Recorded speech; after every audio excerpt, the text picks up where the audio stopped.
नमस्कार, खबर दोपहर में स्वागत है आपका। मैं हूं आपके साथ सिरांधा। बुलेटिन की शुरुआत बिहार की सबसे बड़ी खबर से करते हैं। मुजफ्फरपुर बालिका गृह कांड के मुख्य आरोपी ब्रजेश ठाकुर समेत सभी 10 आरोपियों की आज कोर्ट में पेशी हुई। इस दौरान कोर्ट परिसर में हंगामा भी देखने को मिला। दरअसल पेशी के बाद कोर्ट से निकलते वक्त जन अधिकार पार्टी के कार्यकर्ताओं ने जमकर हंगामा किया और ब्रजेश ठाकुर के ऊपर स्याही फेंक दी। इस दौरान मौके पर काफी देर तक अफरा तफरी मची रही। हालांकि मौके पर मौजूद पुलिस कर्मियों ने एक जैप की महिला कार्यकर्ता को हिरासत में ले लिया, जिसके बाद गुस्साए जैप समर्थक कोर्ट हाजत के बाहर ही धरने पर बैठ गए और नारेबाजी करने लगे। वहीं कोर्ट में पेशी के दौरान ब्रजेश ठाकुर ने कहा कि उसे साजिश के तहत फंसाया जा रहा है। साथ ही ब्रजेश ने मंत्री मंजू वर्मा से भी अपने किसी तरह के संबंध होने से साफ इनकार किया। इस दौरान अपने नए राजनीतिक रणनीति का भी उसने खुलासा किया। 54,000 रुपया उसको देने की जो बात है उसका प्रलोभन दिया गया। और ये कॉल डिटेल्स आया है मंजू वर्मा के पति से आपकी बात हुई है 35 बार पिछले 3 महीने के अंदर। क्या ये मामला पूरा है? नहीं, किसी बिंदु पर बात हुई है, पॉलिटिकल इशू पर बात हुई है। किसी कार्यवश बात कभी नहीं हुई आज तक उनसे। कोई ऐसा परिचय भी मेरा नहीं है उनसे। कहा गया कि अखबार के नाम पर आपको लाखों रुपए के विज्ञापन मिलते थे। कभी नहीं। अखबार एलिजिबल है। हिंदुस्तान अखबार हो, चाहे जागरण हो, चाहे कोई भी अखबार हो, सभी अखबार सर्कुलेशन बढ़ा कर देते हैं। मेरा कम से कम छोटा अखबार है और अच्छे ढंग से करते हैं और लाखों नहीं, प्रतिदिन मुश्किल से 1000-2000 के विज्ञापन मिलते हैं। लाखों कभी नहीं मिले। मधु से आपका क्या कॉल डिटेल्स आया है मंजू वर्मा के पति से आपकी बात हुई है 35 बार पिछले 3 महीने के अंदर। क्या ये मामला पूरा है? नहीं, किसी बिंदु पर बात हुई है, पॉलिटिकल इशू पर बात हुई है। किसी कार्यवश बात कभी नहीं हुई आज तक उनसे। कोई ऐसा परिचय भी मेरा नहीं है उनसे। कहा गया कि अखबार के नाम पर आपको लाखों रुपए के विज्ञापन मिलते थे। कभी नहीं। अखबार एलिजिबल है। हिंदुस्तान अखबार हो, चाहे जागरण हो, चाहे कोई भी अखबार हो, सभी अखबार सर्कुलेशन बढ़ा कर देते हैं। मेरा कम से कम छोटा अखबार है और अच्छे ढंग से करते हैं और लाखों नहीं, प्रतिदिन मुश्किल से 1000-2000 के विज्ञापन मिलते हैं। लाखों कभी नहीं मिले। मधु से आपका क्या रिश्ता है? कोई रिश्ता नहीं, कभी कोई रिश्ता नहीं रहा मधु का। लेकिन कहा जा रहा है कि वो आपकी सबसे ज्यादा करीबी रही, हमेशा आपके साथ।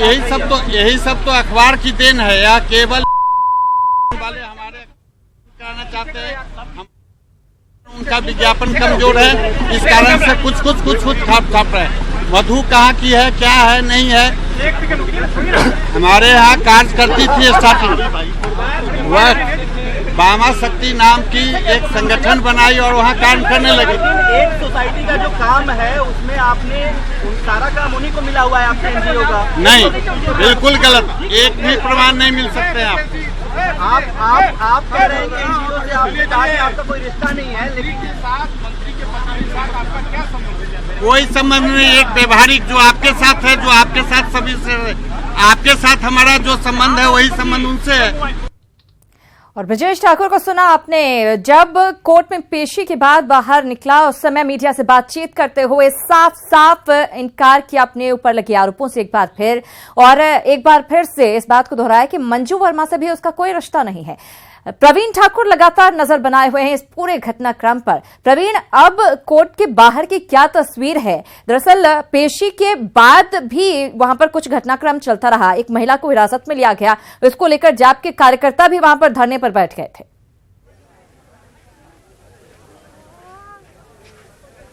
जी देखिए, जो हंगामे का दौर था वो थोड़ा रुका है, लेकिन फिलहाल ब्रजेश ठाकुर को कड़ी सुरक्षा के बीच जो मुजफ्फरपुर केंद्रीय कारा है वहां ले जाया गया है अब से 1 मिनट पहले। और साथ ही साथ जो अन्य आरोपी हैं इस मामले में, महिला कर्मी हैं, उन्हें कोर्ट में पेशी के लिए ले जाया गया है।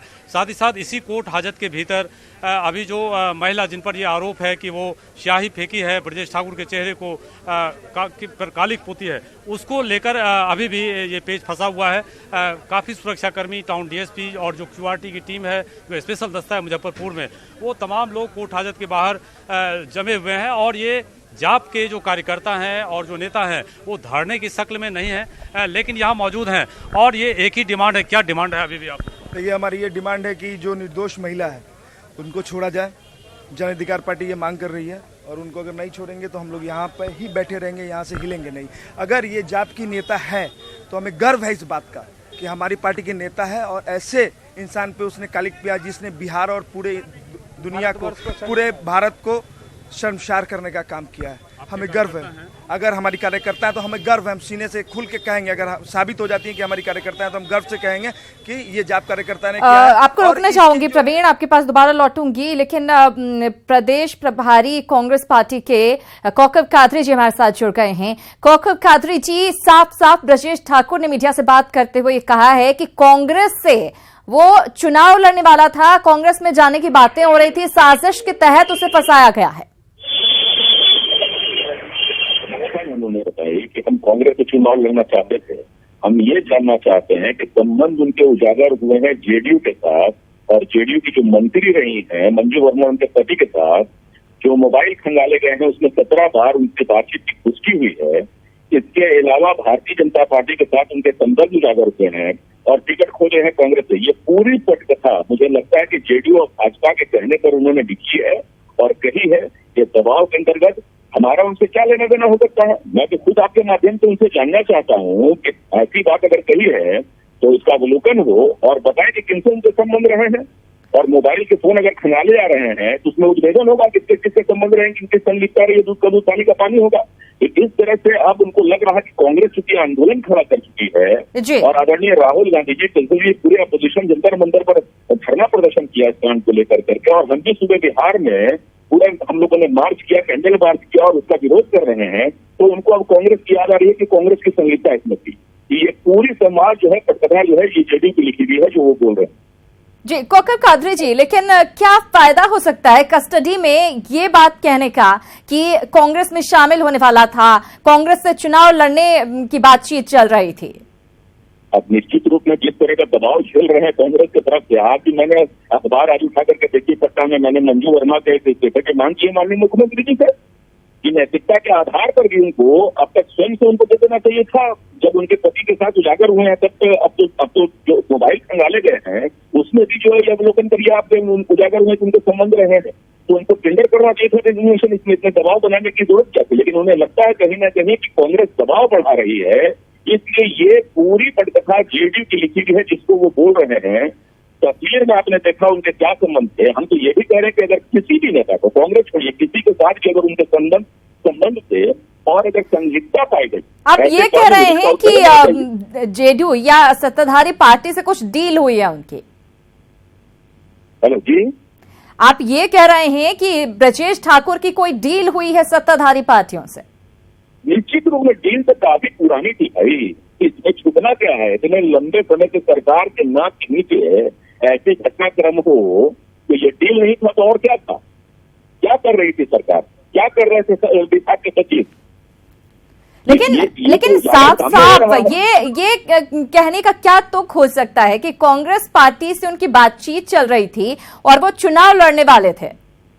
तो मैंने तो कहा आपको कि आज के दिन में जिस तरह से कांग्रेस पार्टी ने एक विरोधी पक्ष के होते हुए जिस तरह से दबाव बनाया है सरकार पे, उससे कहीं ना कहीं उनको लगता है कि अब जो है कि सेफ पैसेज मिलना मुश्किल है, इसलिए कहीं ना कहीं चाहते हैं कि कांग्रेस के लोगों को लपेटे। लेकिन मैं तो देश अध्यक्ष की हैसियत से जानना चाहता हूँ कि वो बताएं कि किससे संबंध उनके रहे हैं, किसकी संलिप्तता रही है जी। यानी आप ये कह रहे हैं कि कांग्रेस पार्टी से कभी कोई ताल्लुक नहीं रहा, कभी किसी तरह की कोई बातचीत ब्रजेश ठाकुर की नहीं हुई है? अपने राजनीतिक जीवन में लंबे समय से, मैं आज अध्यक्ष हूँ, इसके पहले से मैं काम करता रहा हूँ, मैं तमाम जिले के लोग और तमाम लोगों को जानता हूँ, लेकिन हमारे कोई संबंध पॉलिटिकल लाइन पर इनसे नहीं रहे। किसी से बातचीत होना, क्योंकि ये खुद एनजीओ चलाते हैं, रही होगी, अगर उनकी भी संलिप्तता है, भागीदारी है तो इसको जो है जुड़ेन हो आपके माध्यम से हम जानना चाहते हैं। लेकिन कांग्रेस का आज जो है कि नाम लेकर के खेत खाए गधा अमार खाए चला, वाह भाई आपके संबंध रहे जेडी से, भाजपा से, और नाम ले रहे हैं कांग्रेस का, ऐसे तो नहीं चलेगा। लेकिन इस पर भी उन्होंने सफाई दी है कौकब कादरी जी, उन्होंने साफ कहा है कि कुछ काम को लेकर ऐसी कोई बात नहीं हुई है, पॉलिटिकल जो आम दिन की खबरें होती है उसको लेकर छोटी मोटी बातचीत हुई है, कोई ऐसी खास बातचीत नहीं हुई है। अरे भाई, तो छोटी बात तो किसी की भी हो सकती है, आप भी पत्रकार हैं, आपसे भी कोई एनजीओ मिल सकता है, मुझसे भी लोग दिन भर मिलते रहते हैं, लेकिन संलिप्तता की बात है ना, अगर किसी की संलिप्तता है तो उसको उजागर करें, आपके माध्यम से क्यों होना चाहिए। लेकिन ऐसे आनंद फानंद में कांग्रेस का नाम लेना, बताइए जेडीयू को शर्म नहीं आती है कि भारतीय जनता पार्टी के लोगों को बिहार थू कर रहा है और आप लीका को भी करने को लगे हैं। संज्ञान में हाईकोर्ट ने लिया, सीबीआई की जांच हो रही है और आप और पर बात कर रहे हैं। लोग कालिक पुत्र हैं, लोग आवेश में हैं, बिहार शर्मसार हो रहा है। माननीय मुख्यमंत्री कहते कि हम शर्मसार हैं, और आप एक तरफ जो है कि अपने चहेती जो है मंत्री उनका इस्तीफा नहीं ले रहे।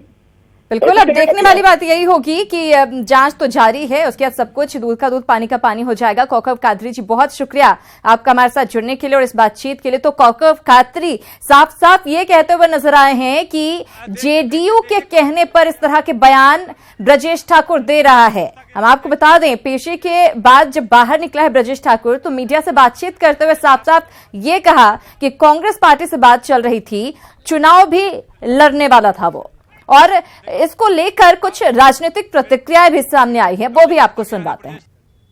घिनौने आरोप का आरोपी अगर आरोप लगा रहा है और इस संबंध में कांग्रेस पार्टी को सफाई देना पड़ रहा है, इसका मतलब कांग्रेस संस्कारहीनों की पार्टी हो गई है।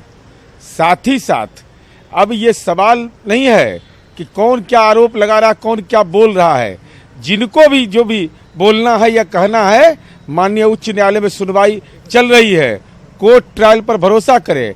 अगर उनके पास साक्ष्य है, चाहे कितना बड़ा सुखदार व्यक्ति इस बिहार के अंदर क्यों नहीं हो, जिसने भी एक घिनौना कृत्य में संरक्षण देने का उसमें भूमिका अदा किया है, साक्ष्य के साथ पटना हाईकोर्ट जाएं। अगर जाने में हिम्मत का इंजेक्शन चाहिए तो हम साथ जाने को भी तैयार हैं और हाईकोर्ट में पिटिशनर बनिए।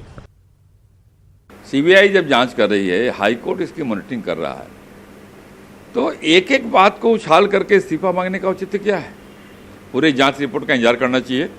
और जब माननीय मुख्यमंत्री ने स्वयं कहा है कि जो भी दोषी होगा, चाहे वो कितना भी बड़ा आदमी क्यों नहीं हो, उसको बख्शा नहीं जाएगा, तो लोगों को थोड़ा वेट करना चाहिए, थोड़ा इंतजार करना चाहिए। लेकिन मैं तो देख रहा हूँ कि साहब 1982 से विज्ञापन मिल रहा था उसको, सभी सरकारें थी उसमें, कांग्रेस की सरकार थी, आरजेडी की सरकार थी, अभी एनडीए की सरकार में मिलता रहा। तो कौन कौन सा प्रपंच करता था वो, जांच होगी तो ऑटोमेटिक सारी बातें सामने आएगी। तो मुजफ्फरपुर कांड में रोज नए खुलासे हो रहे हैं और सियासत तेज होती जा रही है। अब मामला मंत्री मंजू वर्मा के पति का ब्रजेश ठाकुर से संबंधों को लेकर शुरू हो गया है। जानकारी मिल रही है कि जनवरी से लेकर अब तक मंजू वर्मा के पति और ब्रजेश ठाकुर के बीच 17 बार बातचीत हुई, जिसका आरोप लगाते हुए विपक्ष मंजू वर्मा के इस्तीफे का दबाव बढ़ाना शुरू कर चुका है। एक बार फिर से डिटेल्स पर किचकिच, मोबाइल के बहाने मंत्री को घेरने की कोशिश, संबंध के नाम पर सियासत। मुजफ्फरपुर कांड को लेकर नित नए खुलासे हो रहे हैं। हर एक खुलासे के बाद मंत्री मंजू वर्मा के इस्तीफे के लिए विपक्ष दबाव बढ़ाता जा रहा है। फिलहाल सियासत मोबाइल कॉल डिटेल्स और मंत्री मंजू वर्मा के पति के ब्रजेश ठाकुर के साथ संबंध को लेकर शुरू हो गई है। जानकारी के मुताबिक ब्रजेश ठाकुर के साथ चंदेश्वर वर्मा की काफी नजदीकी रही है। दोनों ने कई बार एक साथ दिल्ली तक की यात्रा की। यात्रा के खर्च का पेमेंट ब्रजेश ठाकुर ने अपने एजेंट के जरिए किया। यही नहीं, जनवरी से अब तक मंजू वर्मा के पति और ब्रजेश ठाकुर के बीच 17 बार बातचीत हुई, जिसका खुलासा ब्रजेश ठाकुर के मोबाइल सीडीआर की जांच से हुआ। फिलहाल सीबीआई कर रही सीडीआर की पड़ताल कि यह जो है एक मिली भगत के साथ सारे घटनाओं को अंजाम दिया गया है और लगातार इन लोगों का संपर्क था। अब इस पर पर्दा डालने का घनघोर कोशिश किया जा रहा है। अब विपक्ष चाहे जो आरोप लगाए, लेकिन जेडीयू और बीजेपी नेताओं का कहना है कि सिर्फ संबंधों के आधार पर किसी मंत्री से इस्तीफा नहीं लिया जा सकता। संबंध में तो आपसे भी हम बात करते हैं, कल अगर आप फंस जाइए तो मेरे को भी जाना होगा। संबंध कौन किसके साथ है वो तो अंदर घुस के नहीं पता चलता है।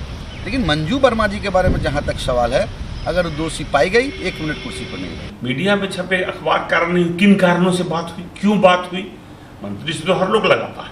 इसलिए इसमें इसकी तथ्यों में का कोई सवाल नहीं है। जब जांच हो रही है, उसकी मॉनिटरिंग जब हाईकोर्ट से हो रहा है, तो बिना जांच के किसी को दोषी साबित कर देना उचित नहीं है।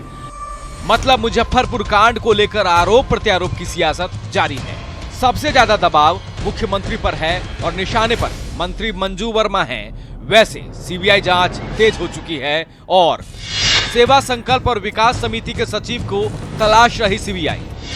ब्रजेश ठाकुर का चचेरा भाई रमेश ठाकुर है समिति का सचिव। रमेश के ही हस्ताक्षर से मिलती थी एनजीओ को राशि। अब देखना होगा कब तक रमेश ठाकुर सीबीआई के हत्थे चढ़ता है और उसकी गिरफ्तारी के बाद कैसे कैसे कनेक्शन सामने आते हैं। न्यूज़ 18 के लिए मुजफ्फरपुर से प्रवीण, पटना से अमित और दिल्ली से विनीत की रिपोर्ट।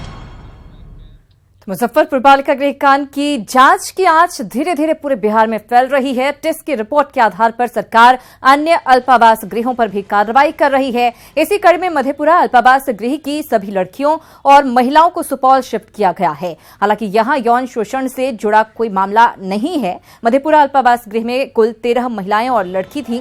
हालांकि इन्हें क्यों सुपौल अल्पावास गृह शिफ्ट किया गया, इस पर फिलहाल कोई जानकारी नहीं है। कुछ अधिकारियों का कहना है कि टिस की रिपोर्ट में मधेपुरा अल्पावास गृह को लेकर भी कुछ सवाल थे, जिसके बाद विभाग ने इन्हें सुपौल शिफ्ट करने का फैसला किया। हमको नहीं लगता कि मुजफ्फरपुर जैसी स्थिति यहाँ पर होगी, लेकिन कुछ खामियां थी यहाँ पर, कुछ खाने पीने में यहाँ पर कुछ कमी बरती गई थी, जिसके कारण कि यहाँ पर कुछ मौतें भी हुई हैं। और खासकर 3 या 4 ऐसे भी यहाँ पर रखा गया जिस पर कि हम लोग को भी कुछ शंका हो रहा था, जैसे कि महाराष्ट्र, उड़ीसा और 2-3 राज्य का जो है यहाँ पर बहुत दिनों से रह रही थी। ऐसी कोई कारण हम लोग को पता अभी तक नहीं लगा थी। सिर्फ 7 तारीख को हम लोग को 10:30 बजे पता लगा कि सभी संवासिन को सुपौल अल्पावास गृह शिफ्ट की जाएगी। अचानक से ऐसी कोई सूचना भी हम लोग को नहीं मिली। तो मधेपुरा के अल्पावास गृह से 13 लड़कियां सुपौल सदर अस्पताल मेडिकल जांच के लिए लाई गई। इन सभी लड़कियों को सुपौल के अल्पावास में शिफ्ट किया जा रहा है, लिहाजा सभी लड़कियों की मेडिकल जांच सदर अस्पताल में महिला डॉक्टर की देखरेख में हुई। हालांकि मौके पर मौजूद मधेपुरा के अधिकारियों ने इस बाबत कुछ भी नहीं बताया, लेकिन सदर अस्पताल के डीएस डॉक्टर अजय भारती ने कहा कि सभी लड़कियों की मेडिकल जांच की जा रही है। जांच के बाद संबंधित अधिकारियों को सौंप दिया जाएगा। मधेपुरा से सुपौल इन लड़कियों को क्यों शिफ्ट किया जा रहा है, इस बात की जानकारी भी कोई अधिकारी नहीं देना चाह रहे हैं। जैसे घर के माहौल में रखा गया है और 13 संवासिन वहां से आई है मधेपुरा से, और यहाँ 6 अभी हैं, 6 संवासिन है, टोटल 19 हुआ। मधेपुरा बंद हो गया है, इसलिए वहां से लेटर आया है डीएम साहब का, तो यहाँ हम लोग मधेपुरा अल्पावास से सुपौल अल्पावास के लिए शिफ्ट करने के लिए लाई गई है, जिसको सदर अस्पताल सुपौल में मेडिकल जांच के बाद संबंधित पदाधिकारी को सुपुर्द कर दिया जाएगा। तो तमाम विपक्षी पार्टियां सरकार पर मुजफ्फरपुर कांड को लेकर हमलावर हैं, लेकिन मुजफ्फरपुर मामले को लेकर तेजस्वी को राष्ट्रीय स्तर पर जो सफलता मिली है, उसके बाद आरजेडी पूरी तरह से एक्टिव मोड में आ गया है।